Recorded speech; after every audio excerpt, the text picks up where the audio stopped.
June 6, 1944 is one of the most memorable days of U.S. history.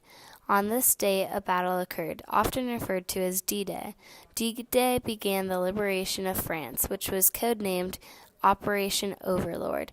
The goal of this was to take back French land which had been under Nazi control since May 1940 and would turn World War II into a two-front war against the Axis powers. The Soviet Union had troops to the east of Europe, and Operation Overlord helped relieve the forces that were fighting on one front. This battle took place on the 5 beaches of Normandy. The Allied powers worked together in efforts to successfully obtain their waterfront territory. Prior to the actual D-Day date, the Allied troops conducted a large-scale deception. Pas de Calais was seen as the ideal invasion spot, due to the location being where France and Britain are closest to one another. General Dwight E. Eisenhower, the commander of Operation Overlord, knew that the Axis powers expected the Allies to aim for Pas de Calais due to that location. That is why he aimed the attack for the 5 beaches in Normandy. Pas de Calais was heavily concentrated with German soldiers and well defended due to the belief that the attack was taking place there. That is why the Allies had to reinforce that belief in order to catch the German soldiers by surprise and give them the advantage that led them to victory.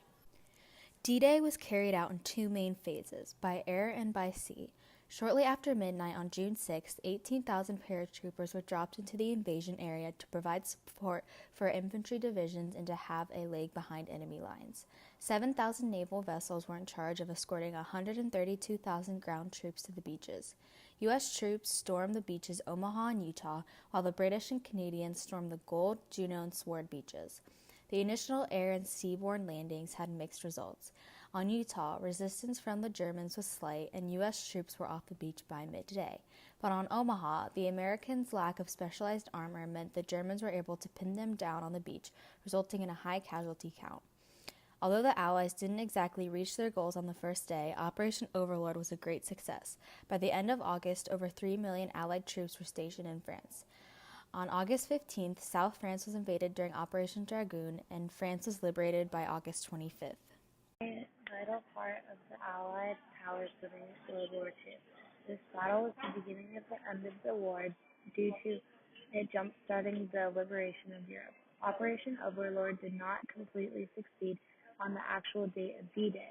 However, it was successful by August 25, 1944, as France was liberated on that day. As Allied powers moved in on the Nazis, they trapped the German soldiers.